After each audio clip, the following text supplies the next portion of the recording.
My wife spent 9 months saying the baby wasn't mine, so I believed her. My wife Jessica started her little joke the day she found out she was pregnant. She'd pat her stomach and say, "Hope the baby has Doug's eyes instead of yours." Doug was her co-worker who she carpooled with sometimes. She'd laugh and say she was kidding, but then she'd do it again an hour later. At first, I tried to laugh along because pregnancy hormones make people say weird things, but Jessica never stopped. Every single day, she'd make at least 5 comments about the baby not being mine. When we went to the first ultrasound, she told the technician, "Wow, it looks just like my friend Doug already." The technician looked confused, and Jessica laughed, saying she was joking, but then whispered loud enough for everyone to hear that the baby had Doug's nose for sure. When we told her parents about the pregnancy, Jessica said, "We're having a baby." Well, I am anyway. Who knows who the father is? Her mother looked horrified, and Jessica said, "Relax, Mom. I'm kidding," but then winked at her dad like it was their inside joke. At the baby shower, Jessica gave a speech thanking everyone for coming, then said she wanted to especially thank Doug for all his contributions to this blessing. People shifted uncomfortably, and she said what I mean, his emotional support during the conception period. I mean pregnancy period. Oops, did I say conception? The room was dead silent, and Jessica laughed, saying everyone was too sensitive these days. She did this everywhere we went. At the grocery store, she'd tell random strangers that I was raising another man's baby, but I didn't know it yet. At prenatal classes, she'd introduce me as her husband who thinks he's the father. At work events, she'd joke about how the baby was going to have features that definitely didn't come from my gene pool. When I confronted her about it, she'd cry and say I was being controlling and couldn't take a joke. She'd say she was dealing with pregnancy stress through humor, and I was making everything worse by being so insecure. Then 5 minutes later, she'd text her sister about how the baby was moving, just like Doug moves when he's excited. I asked her directly if she'd been unfaithful, and she got angry, saying how dare I accuse her of cheating when she was carrying our child.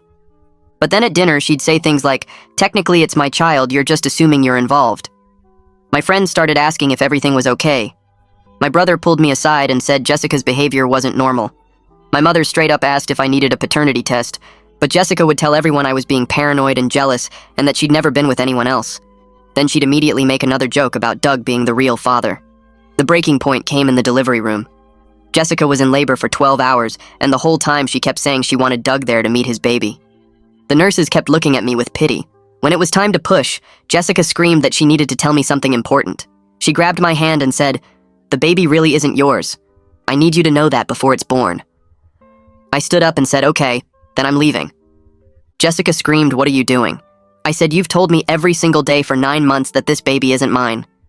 You've told family, friends, strangers, medical professionals, and now you're telling me during delivery. So I believe you. I'm not raising another man's child. Good luck with Doug."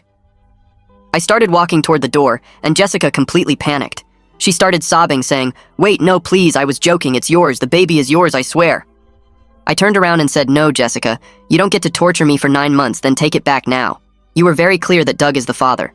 So call Doug." The doctor tried to intervene, saying emotions run high during labor, but I said she's been saying this for 9 months, not just today.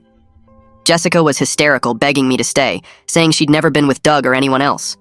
Her mother rushed in, and Jessica screamed at her to tell me the truth. Her mother looked confused and said, "What truth?" Jessica said, "Tell him about the bet. Tell him about the stupid bet." Her mother went white and said, "Jessica, no, you didn't actually do it." That's when everything came out. Apparently, Jessica and her sister had made a bet about whether I'd stay if Jessica constantly implied the baby wasn't mine. Her sister said modern men were weak and would leave at the first sign of doubt. Jessica bet $5,000 that I'd stick around no matter what she said because I loved her. She thought it was a fun way to prove her sister wrong and make easy money. She'd been documenting everything to show her sister that I was the perfect husband who trusted her completely. The room went completely silent. I stood there frozen while Jessica kept screaming my name from the bed, and her mother moved between us with her hands up like she was trying to calm down a wild animal. Her mother's voice was quiet but firm when she said I should go wait in the other room and cool off for a minute. The doctor turned back to Jessica and told her she needed to focus on pushing because the baby was coming whether we sorted this out or not. Martha the nurse touched my arm so gently, I almost started crying right there, and she guided me toward the door, saying she'd been doing this job for 20 years and had never seen anything quite like what just happened. I walked out into the bright hallway, and the door closed behind me, and suddenly I could hear Jessica screaming again. But this time, it was because of contractions, not because of me leaving. The waiting room had those uncomfortable plastic chairs that are somehow too hard and too soft at the same time. I sat down and put my head in my hands and listened to my heart beating so loud I thought other people might be able to hear it. My phone started buzzing in my pocket, and I ignored it the first 2 times, but when Blake called for the 3rd time, I finally answered. I told him everything that happened in the delivery room, and he was quiet for a long time before he said he was getting in his car right now. I said it was 2 in the morning, and he said he didn't care. I said he didn't need to come, and he said yes, he did, and then he hung up. I sat there staring at the floor tiles and counting them because I needed something to do with my brain that wasn't thinking about the bet or Jessica's face when I started walking away. Blake showed up 40 minutes later still wearing his pajama pants under his jacket. He sat down in the chair next to me and didn't say anything for the first 5 minutes. We just sat there together while people walked past us, going to visit their normal families, having their normal babies without any insane bets involved. Martha came out through the double doors and walked over to where we were sitting. She said Jessica had delivered a healthy baby boy about 20 minutes ago, and both mother and child was doing fine physically. She stopped talking for a second, and I could tell she was trying to figure out how to say the next part. She said Jessica was asking for me and crying, but she wanted me to know I didn't have to go in there until I was ready. Martha's eyes were kind when she looked at me, and I appreciated that she was treating me like I had a choice in this. Blake asked what I wanted to do, and I realized I actually had no idea. Part of me desperately wanted to see my son, but another part of me couldn't stand the thought of being in the same room as Jessica right now. I looked at Martha and said I needed to see the baby, but could I do it without Jessica being there? Saying those words out loud made me feel like the worst person in the world, but Martha just nodded like it was a completely reasonable request. Martha said she could arrange for the baby to be in the nursery where I could see him through the window. She led us down another hallway to a big window, looking into a room full of plastic bassinets with tiny babies inside. Martha pointed to one in the front row and said that was him. I pressed my hand against the glass and looked at this incredibly small person I helped make, and I started crying for the first time since this whole nightmare started. He had a little blue hat on, and his eyes were closed and his hands were curled up into tiny fists. Blake stood next to me, and after a minute he said the baby had my nose. I started laughing and crying at the same time because it was such a Blake thing to say, and because he was right. Jessica's mother appeared next to me at the window, and I hadn't even heard her walk up. She said she was so sorry for not stopping Jessica months ago when she first heard about the bet. Her voice was shaking, and she looked about 10 years older than she had this morning. She explained that Jessica's sister had always been competitive and mean, and she honestly thought Jessica would stop the joke after a few weeks when she realized it wasn't funny. She said she never imagined her daughter would keep it going for 9 whole months. I turned to look at her and asked how she could let this go on for so long without saying anything. She wiped her eyes and admitted she didn't know the full extent of what was happening until tonight. Jessica apparently told her family she was just making occasional jokes and not the constant daily torture that actually happened. She said if she'd known Jessica was doing it every single day and telling strangers and medical professionals, she would have put a stop to it immediately. A woman in a gray cardigan walked up to us and introduced herself as the hospital social worker. She asked if she could talk to me privately for a minute, and we moved away from the nursery window. She wanted to know if I had somewhere safe to stay and if I needed any resources for the immediate future. Her questions were careful and gentle, and I suddenly realized she was trying to figure out if this situation was going to turn violent or dangerous. The thought hadn't even occurred to me until that moment. I told her I was staying with my brother and that I wasn't a danger to anyone. I said I was just hurt and angry and confused about everything that happened. She nodded and pulled a card out of her pocket and handed it to me. She said the first few days after a birth were emotionally intense, even without major relationship trauma added into the mix, and I should call her if I needed anything at all. Blake drove me to his apartment as the sun was starting to come up over the buildings. I sat in his passenger seat watching the empty streets go by and feeling completely numb. When we got inside, I finally let myself fall apart completely on his couch. I cried so hard I thought I might throw up, and Blake brought me water and a blanket without saying anything. He said I could stay as long as I needed, and then he went to his bedroom and left me alone with my thoughts about how my wife had spent 9 months treating our marriage like a game she could win. I woke up on Blake's couch with my phone buzzing against the coffee table, and when I picked it up, the screen showed 17 missed calls from Jessica, 12 from her mother, and 3 from her father, who I'd only met maybe 4 times in the 3 years Jessica and I had been together. There was a text from Andre that just said, "Heard what happened, you okay?" And I realized word was already getting around about what happened in the delivery room. My whole body felt heavy and wrong, like I'd been hit by a truck, and I sat there staring at all those missed call notifications, wondering if any of this was actually real, or if I'd wake up and find out the last 9 months had been some kind of nightmare. I called Andre back because he was the only person I could talk to right now, without feeling like I wanted to scream or throw my phone through Blake's window. He picked up on the first ring, and I told him everything from the delivery room confrontation to Jessica's mother's face when the bet came out to me walking away while Jessica was literally in labor. Andre didn't say anything for so long, I actually pulled the phone away from my ear to check if the call had dropped, but then he finally spoke and said that was the most messed up thing he'd ever heard in his entire life. He asked where I was staying, and I told him Blake's apartment, and he said he'd come over with some of my stuff since I'd left the hospital with nothing but my wallet and my phone in my pockets. I hadn't even thought about needing clothes or a toothbrush or anything practical because my brain was still stuck on the image of Jessica's face when I started walking toward that delivery room door. Andre showed up about 2 hours later with a duffel bag full of my clothes and toiletries and a bag of takeout food from the Chinese place near our house. We sat at Blake's kitchen table eating fried rice and orange chicken and not talking about anything important until Andre finally put his fork down and asked what I was going to do about the baby. I stopped chewing and just looked at him because I'd been trying really hard not to think about that exact question since I left the hospital. I told him I honestly didn't know because the baby didn't do anything wrong and he was my son, but I couldn't imagine having to see Jessica multiple times a week for the next 18 years to do custody exchanges. Andre nodded and said that was fair, and then asked if I'd thought about getting a lawyer, and I realized I hadn't thought about anything beyond getting through the next 5 minutes without losing my mind completely. My phone rang while we were finishing the food, and I saw it was a number I didn't recognize, so I almost didn't answer, but something made me pick it up anyway. The voice on the other end said this was Jessica's father, Ruben, and he asked if we could meet for coffee because he needed to talk to me about what happened. I wanted to say no, because I didn't want to deal with anyone from Jessica's family right now, but there was something in his voice that sounded broken and tired, so I agreed to meet him at a diner near Blake's apartment in an hour. Ruben was already sitting in a booth when I got there, and he looked like he'd aged about 10 years since I saw him at Christmas. His face was gray, and there were bags under his eyes, and his hands were shaking a little when he lifted his coffee cup. He started talking before I even sat down and said he didn't know about the bet until Jessica's mother called him from the hospital last night and told him everything. He said he was disgusted that his daughter would treat her marriage like some kind of game show and that he'd raised her better than this, and he didn't know where he'd gone wrong. I sat there listening to him apologize and feeling weird because part of me wanted to tell him it wasn't his fault, but another part of me was still too angry to comfort anyone from Jessica's family. Ruben said he understood if I couldn't forgive Jessica and he wouldn't blame me for leaving, but he hoped I wouldn't shut out my son because of his mother's mistakes.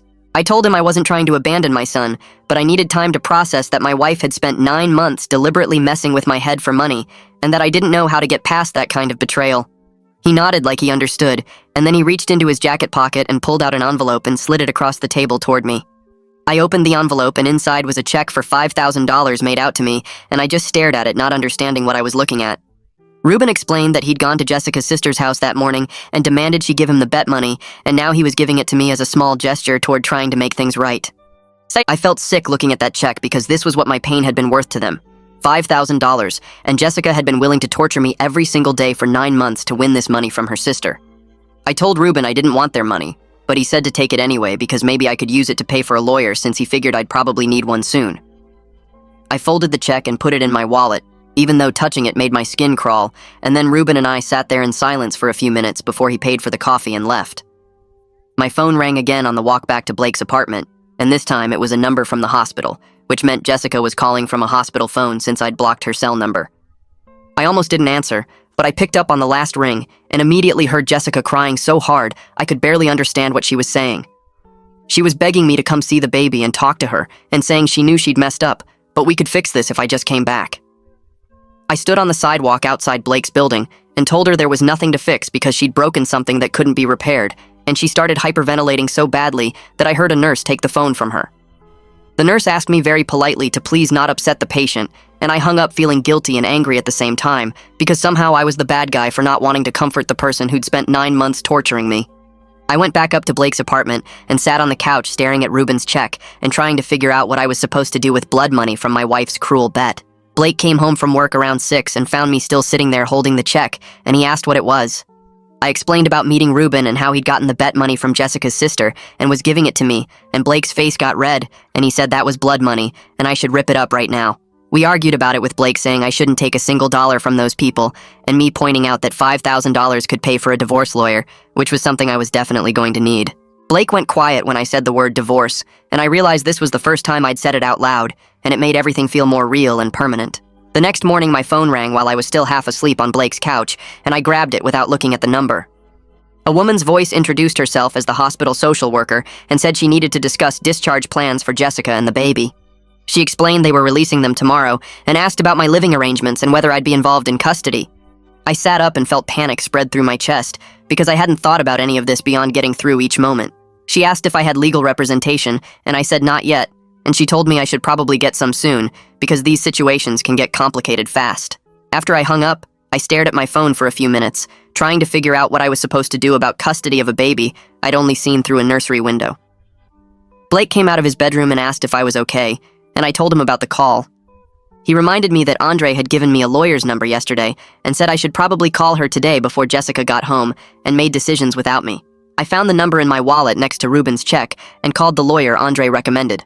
A woman answered and said her name was Haley Zimmerman and she could see me at 2 that afternoon if I could make it to her office downtown.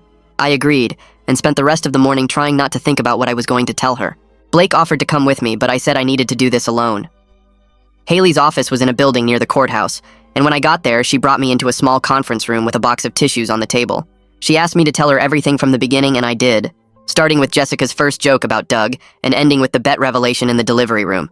Haley listened without interrupting and took notes on a yellow legal pad. When I finished, she put down her pen and told me I had options, but I needed to move quickly before Jessica established sole custody by default. Haley explained that if I wanted any kind of custody arrangement, I needed to be involved from the start. She said courts look at who's taking care of the baby right now when they make custody decisions later. She told me I needed to see my son regularly, even if I wasn't ready to deal with Jessica because otherwise I'd be giving up my rights without meaning to. Then she asked if I'd even held the baby yet, and I felt shame wash over me as I admitted I hadn't. She didn't judge me, but she said I needed to fix that today because every day I stayed away made it easier for Jessica to claim I'd abandoned them. I told her I'd go to the hospital after our meeting, and she said that was a good start. She asked if I wanted her to draft a temporary custody proposal, and I said yes, because I didn't know what else to do. I drove straight to the hospital from Haley's office and went up to the maternity floor. Martha was at the nurse's station, and when she saw me, her face softened. I asked if I could see my son in the nursery again, and she said something better and led me to a private room instead. She left and came back a few minutes later carrying a small bundle wrapped in a blue blanket. When she placed him in my arms, he opened his eyes and looked right at me. His face was so small and perfect, and I felt something break open inside my chest that hurt and healed at the same time. Martha left us alone, and I sat in the chair holding my son and trying to understand that this tiny person was mine. He made small sounds and moved his hand against my shirt, and I couldn't believe Jessica had used him as part of a bet. I sat with my son for what felt like both minutes and hours, just holding him and watching him breathe. I tried to figure out how I was supposed to be his father when I couldn't stand to be in the same room as his mother. Martha checked on me twice, and the second time she asked what his name was. I realized Jessica and I had never actually agreed on a name because we'd been fighting about it for months. She wanted to name him after her grandfather, and I wanted to name him after my dad, and we'd never reached a compromise. I told Martha we hadn't decided yet, and she said they needed a name for the birth certificate soon. I was about to say something else when I heard a sound from the doorway. Jessica was sitting there in a wheelchair, and I went stiff immediately. She just sat there crying without making any noise while I held our son. She looked terrible with dark circles under her eyes, and her hair pulled back in a messy ponytail. Neither of us said anything for a long moment, and then she whispered that she wanted to name him after my father if that was okay. I was so surprised I almost dropped the baby, because we'd been arguing about names for months, and she'd refused to even consider my dad's name. She said she knew it didn't fix anything, but she wanted me to know she was sorry, and naming him after my father was the only way she could think to show it. I told Jessica we could name him after my dad, but that didn't change anything between us. She nodded like she'd expected me to say that, and more tears ran down her face. We sat in painful silence for a few minutes with me holding our son and her watching from the doorway. A nurse came in to take the baby back for feeding, and Jessica asked if I was coming home. Her voice was so small and hopeful that for a second, I almost said yes. I told Jessica I was staying with Blake for now, and we'd figure out custody arrangements through lawyers. She started crying harder and said she couldn't do this alone. I reminded her that she chose to make a bet about our marriage, and now she had to live with the consequences of treating me like an experiment. She asked how long I was going to punish her, and I said I wasn't punishing her. I was protecting myself. The nurse took the baby and left, and Jessica and I sat there looking at each other across a distance that felt like miles. She asked if I'd at least come visit the baby at home, and I said I'd figure something out through my lawyer. Then I left before she could say anything else. Jessica's mother drove her and the baby home from the hospital the next day. She texted me photos of them getting settled in the nursery I'd spent weeks painting last month. I looked at the pictures of my son in the crib I'd put together and the changing table I'd assembled and felt completely disconnected from that life. It was like looking at photos of someone else's family in someone else's house. Jessica's mother sent another text asking if I wanted to come see the baby later, and I didn't respond because I didn't know what to say.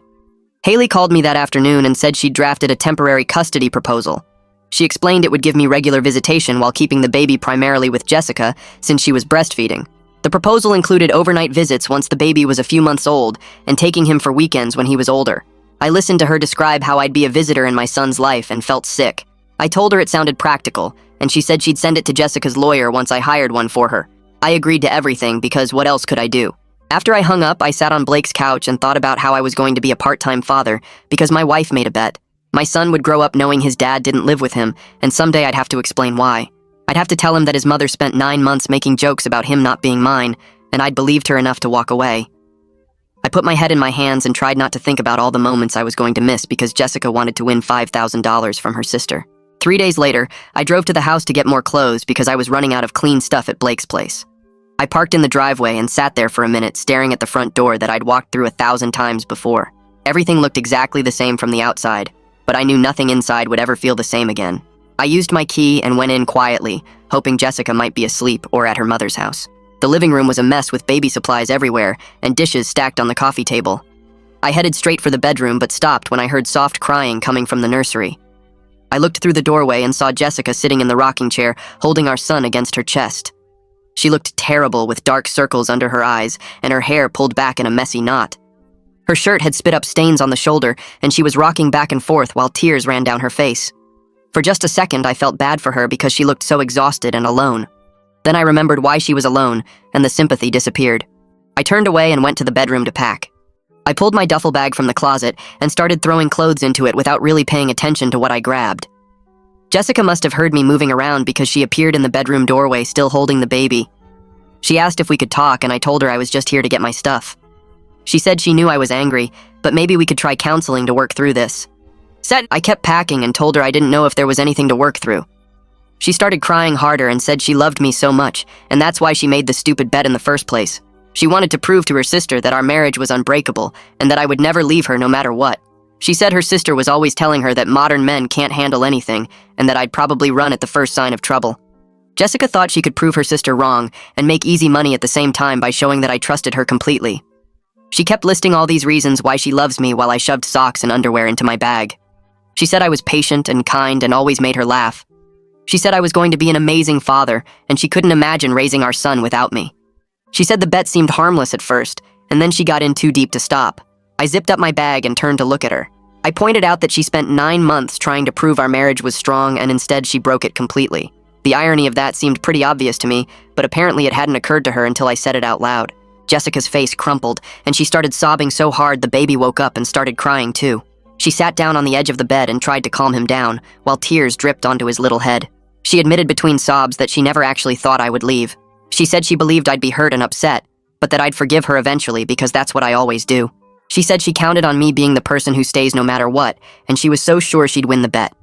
She rocked the baby and whispered that she was an idiot, and she destroyed everything good in her life for $5,000. Listening to her talk, I realized she was right about one thing. I did always forgive her for stuff. When she forgot my birthday last year, I forgave her. When she spent our vacation fund on a shopping spree, I forgave her. When she made jokes at my expense in front of our friends, I forgave her. I'd spent our whole marriage being the understanding husband who let things slide because I loved her. That's probably exactly why she thought this bet was okay to make. She knew I'd be upset, but she also knew I'd get over it because I always did. I picked up my duffel bag and told her I was done being the person who accepts whatever she dishes out. She looked up at me with red, swollen eyes and asked what I meant. I said I meant I was tired of being treated like my feelings don't matter, and I'm not going to keep forgiving her just because that's what I've always done before. She reached for my hand, but I stepped back and walked out while she was still crying. I got back to Blake's apartment and dropped my bag on the floor, feeling completely drained. An hour later, Andre showed up with beer and pizza, saying Blake texted him that I might need some company. We sat on the couch eating and drinking, and Andre talked about random stuff like his new project at work and some movie he watched last weekend. He didn't mention Jessica or the baby once, and I was grateful for that. It was the first time in days that I felt almost normal sitting there with my best friend just existing without having to process anything heavy. Andre knew exactly when to push me to talk and when to just let me be quiet. After he left, I realized how lucky I was to have people like him and Blake who showed up for me without making it weird or complicated. The next evening, I drove back to the house because I needed to see my son, even if it meant dealing with Jessica. When I got there, Jessica saw me pull up and immediately grabbed her purse and left through the back door to give me space. I found my son in his crib staring at the mobile above him. I picked him up and sat in the rocking chair holding him close while he made little baby noises. I stayed for 2 hours just being with him and then left before Jessica came back. The The next night, I did the same thing, and Jessica made herself scarce again, either going to her mother's place or hiding in the bedroom. It was awkward and painful, knowing we were avoiding each other in our own house, but at least I was building a relationship with my child. Every evening I'd show up around 6 and Jessica would disappear, and I'd spend time with my son. We developed this weird routine where we never had to see each other, but we both got time with the baby. My son was 2 weeks old when someone knocked on Blake's apartment door at 9 at night. Blake opened it, and I heard a woman's voice saying she needed to talk to me. I walked over and saw Jessica's sister standing in the hallway. She started to say something, but I shut the door in her face without saying a word. She immediately started yelling through the door about how it was just a joke and I was overreacting. She said Jessica was falling apart, and I was being cruel by refusing to forgive her over something so small. She kept shouting that it wasn't that big of a deal, and I needed to stop being so sensitive. Her voice got louder as she said, "Families forgive each other," and I was destroying my marriage over nothing. I stood on the other side of the door shaking with anger, while she continued her rant about how I should man up and get over it. Blake walked over and opened the door just enough to tell her that if she didn't leave right now, he was calling the cops. Jessica's sister said she had every right to be there, and she wasn't leaving until I talked to her. Blake pulled out his phone and started dialing, and she finally backed off. Before she left, though, she shouted one more time that I was destroying my family over a stupid joke, and someday I'd regret being so stubborn. I heard her footsteps going down the hall and then silence. I sat on the couch with my hands shaking and my heart racing. Blake sat down next to me and said some people are just broken inside and there's nothing you can do to fix them. He said Jessica's sister was one of those people who would never understand why what she did was wrong. 2 days later, Haley called with an update on the custody situation. She said Jessica's lawyer had reviewed the proposal and Jessica agreed to everything without fighting it. I was surprised because I expected her to push back or ask for changes, but apparently she just signed off on the whole thing. Haley said the temporary custody arrangement would start right away, giving me regular visitation while keeping the baby primarily with Jessica since she was breastfeeding. Then Haley paused and said Jessica's lawyer had asked if I'd be willing to try couples counseling before we moved forward with divorce papers. Haley said it was completely up to me, and she'd support whatever I decided. I told her I wasn't sure about counseling, and I needed time to think about it. She said to take all the time I needed and let her know when I made a decision. I told Haley I'd think about it, and we hung up. That night, I lay on Blake's couch, staring at the ceiling, wondering if I was giving up too easily on my marriage. Part of me thought maybe I should try counseling because we had a kid together, and shouldn't I at least try everything before calling it quits? But then I remembered Jessica's face in the delivery room when she thought I was actually leaving. She only panicked when she realized I was serious about walking away. She only cared about losing me when it became real instead of theoretical. All those months of jokes and comments about Doug being the father didn't bother her because she knew I'd stay. She only started caring when I called her bluff and proved I had limits after all. I rolled over and pulled the blanket up trying to sleep, but my mind kept spinning with the same questions over and over. The next morning I called Haley and told her I'd try one counseling session just to see if there was anything worth saving. She said she knew someone who worked with couples dealing with trust issues and she'd send me the contact information. The therapist's name was Dr. Roberts, and her first available appointment was the following Tuesday, which gave me a week to prepare myself for sitting in a room with Jessica where I couldn't just walk out. Haley sent over the details and I stared at the appointment confirmation on my phone, wondering what I was getting myself into. That afternoon, I went to the house to see my son and found Jessica in the nursery feeding him. He turned his head when I walked in and made a little sound like he recognized my voice. I sat down in the chair across from them and watched him eat while Jessica stayed quiet. When he finished eating, I took him and held him against my chest, and he settled right down instead of fussing like he used to. Jessica stood in the doorway watching us with this look on her face like she wanted to say something but didn't know how to start. I could see how badly she wanted to talk to me, but I wasn't ready for that conversation yet. I stayed for an hour just holding my son and letting him grab my finger with his tiny hand. Before I left, Jessica asked if I'd confirmed the counseling appointment, and I said yes without looking at her. The week dragged by slowly with me going to the house every evening to spend time with my son. He was starting to know me now and would calm down when I picked him up. Jessica kept her distance most of the time, but I'd catch her watching from doorways or peeking into whatever room I was in. Tuesday came faster than I wanted, and I met Jessica at Dr. Roberts' office in a building downtown. We sat in the waiting room on opposite ends of the couch, not talking, until the therapist called us back. Dr. Roberts was a woman in her 50s with gray hair and kind eyes who told us to sit wherever we felt comfortable. Jessica immediately started crying before anyone even asked a question. Dr. Roberts handed her tissues and waited patiently while Jessica tried to pull herself together enough to speak. When Jessica finally started talking, she explained the whole thing about the bet and her sister saying modern men were weak. She talked about how her sister had always been competitive with her and made her feel like she had to prove things. Dr. Roberts listened without interrupting and then turned to me and asked how I felt about everything. I told her I felt like I'd been married to someone I didn't actually know, because the person I thought I married would never torture me like that for 9 months. Jessica started crying harder, and Dr. Roberts asked her to take some deep breaths. The session was brutal, with Jessica sobbing through most of it while trying to explain why she thought the bet was okay. Dr. Roberts asked Jessica if she understood why constantly telling me the baby wasn't mine was harmful, and Jessica nodded, but kept saying she thought I knew she was joking. I pointed out that jokes are supposed to be funny, and there was nothing funny about spending 9 months questioning if I was about to raise another man's child. Dr. Roberts wrote some notes and asked Jessica if she had a pattern of seeking her sister's approval. Jessica admitted that she did, and that her sister's opinion mattered more to her than it should. Then Dr. Roberts asked the question that seemed to hit Jessica hardest, which was whether she'd considered my feelings as important as winning the bet. Jessica went quiet for a long time before admitting that no, she hadn't really thought about my feelings at all. She said she was so focused on proving her sister wrong and winning the money that she didn't consider how much damage she was doing. Dr. Roberts asked if Jessica understood why that was a serious problem in a marriage, and Jessica finally seemed to grasp how big of a thing she'd actually done. Her face changed like something clicked in her head, and she looked at me with this expression of real understanding for the first time. We left the session with homework assignments about rebuilding trust that Dr. Roberts printed out for both of us. I took my packet and walked to my car without saying anything to Jessica. That night she texted me saying she understood if I couldn't forgive her, but she hoped I'd give her a chance to prove she'd changed. I didn't respond because I wasn't sure I wanted to do the work the therapist assigned. The next day, Blake asked me over breakfast if I was going to try to make the marriage work. I told him I didn't know, and he said that was okay, but I shouldn't do it just because we had a kid together. He reminded me that plenty of people co-parent successfully without being married, and that I deserved to be with someone who treated me with basic respect.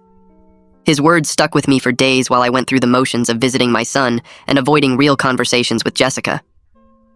Dr. Roberts scheduled our second session for the following week, and I went even though I wasn't sure why.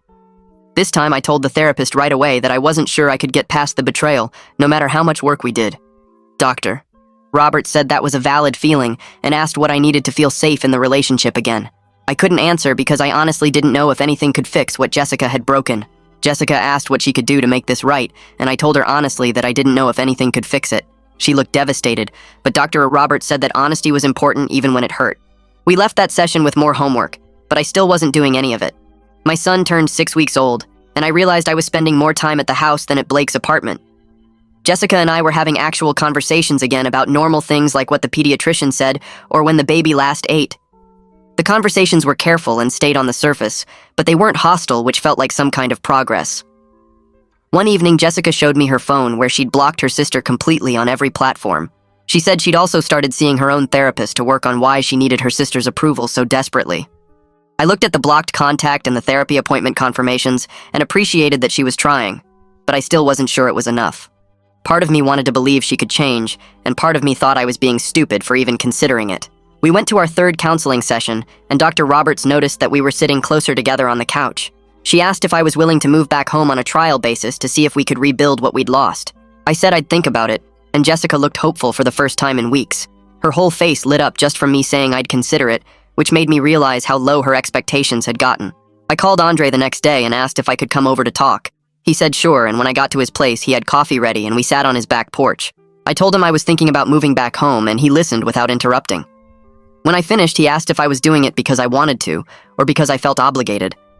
I sat there for a minute trying to figure out how to answer, and finally admitted I didn't know the difference anymore.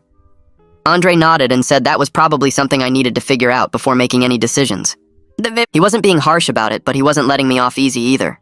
We talked for another hour about what I actually wanted, versus what felt like the right thing to do. By the time I left, I still didn't have answers, but at least I knew what questions to ask myself. I spent the next 2 days thinking about it, and finally decided I'd move back home, but sleep in the guest room. It felt like a reasonable compromise between being present for my son and protecting myself from getting hurt again. I texted Jessica and asked if we could talk, and she called me immediately. I told her my decision, and she agreed so fast I barely finished explaining. She said she was just grateful to have me in the house, and would respect whatever boundaries I needed. We spent an hour on the phone establishing rules about communication and respect and personal space.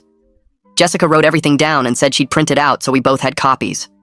When I moved back in 3 days later, the printed boundary list was on the kitchen counter with Jessica's signature at the bottom and a space for mine. Living together again was strange in ways I hadn't expected. We were polite to each other like roommates who happened to have a baby together. We coordinated childcare and took turns with night feedings and kept our interactions focused on practical things. There was no intimacy or warmth between us, but there also wasn't hostility. We existed in the same space and took care of our son and avoided talking about anything deeper than diaper changes or pediatrician appointments. I kept my stuff in the guest room, and Jessica stayed in our bedroom, and we gave each other space. The house felt bigger somehow, with both of us trying not to take up too much room. My son was growing and hitting his milestones, and I was there for all of it, which felt important. But every night I'd go to the guest room and close the door and wonder if this was sustainable long term. Jessica knocked on my door one night about 2 weeks after I moved back. I opened it, and she was standing there in pajamas looking nervous. She asked if I thought I'd ever be able to forgive her. I told her honestly that I didn't know. She nodded and said she understood, and we stood there for a minute not knowing what else to say. Then she said goodnight and went to her room, and I went back to mine. Neither of us brought it up again, but the question hung in the air between us. My son turned 3 months old and started smiling at everything. Jessica was making dinner one evening and said something about how the baby smiled at the ceiling fan like it was the most interesting thing in the world. I laughed without thinking about it, and then caught myself. I realized I was starting to relax around her again, and it scared me. I didn't want to forgive her too easily, but I also didn't want to hold on to anger forever. That night, I lay in the guest room thinking about how exhausting it was to stay mad all the time. But then I'd remember her face in the delivery room, and the anger would come rushing back. I felt stuck between wanting to move forward and needing to protect myself from getting hurt again. We had another counseling session scheduled, and I wasn't sure what I was going to say. When we got there, the therapist noticed something had shifted between us. She asked if we were ready to talk about moving forward instead of just processing the past. Jessica looked at me with this hopeful expression, and I said maybe. The therapist seemed pleased and gave us new homework about rebuilding intimacy in small steps. Jessica cried in the car on the way home and thanked me for being willing to try. I didn't say anything because I wasn't sure I was ready for her gratitude yet. 4 months after I moved back into the house, I packed up my stuff from the guest room and moved it back into our bedroom. It felt both familiar and completely foreign at the same time.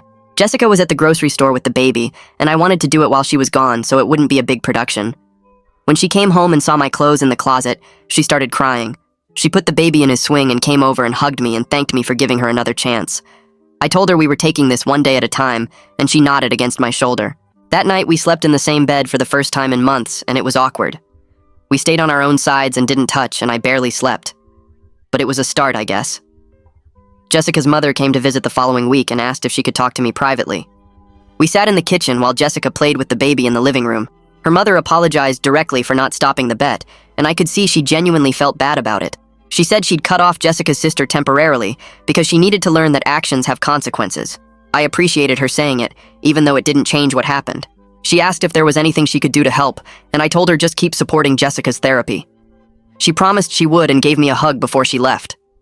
My son hit 5 months old and was thriving. He was rolling over and laughing and reaching for things. I'd catch myself thinking that maybe we could actually make this work. Jessica had been going to therapy every week without me having to remind her. She respected my boundaries and gave me space when I needed it. She was proving through actions that she understood what she did wrong. We had good days and bad days, but the good days were starting to outnumber the bad ones. One night after we put the baby to bed, Jessica asked if we could talk. We sat on the couch and she brought up what would happen if she ever did something like this again. I looked at her and told her clearly that there wouldn't be another chance. If she betrayed my trust again, I'd be gone and I wouldn't come back. She promised she understood and said she'd spend the rest of her life making this up to me. I wanted to believe her, but part of me would probably always be waiting for the other shoe to drop. A few weeks later, Andre came over for dinner, and I watched him observe how Jessica interacted with me and the baby. She was attentive without being pushy, and gave me space when I needed it, and asked before touching my arm or getting too close. After we ate, Andre asked if he could talk to me outside, and we stood on the back porch while Jessica cleaned up inside. He looked through the window at her washing dishes and said he could see she was really trying, and it seemed genuine to him. I told him I was cautiously optimistic, which felt huge compared to where I'd been 6 months ago when I couldn't even look at her. Andre clapped me on the shoulder and said that was good enough for now. The next week, Jessica brought up our anniversary coming up in 2 months and asked if I'd consider renewing our vows as a way to start fresh. I was surprised to find myself actually thinking about it instead of immediately saying no. We sat at the kitchen table after the baby went to sleep and talked about what that would mean and what promises we'd make this time. Jessica said she wanted to acknowledge what she did instead of pretending it never happened, and I agreed that felt more honest than trying to recreate what we had before. She said it would be like building something new instead of fixing something broken, and that resonated with me in a way I didn't expect. Over the next few weeks, we planned a small ceremony with just close family and friends in our backyard. Jessica spent hours writing her vows and showed them to me beforehand to make sure I was comfortable with what she wanted to say.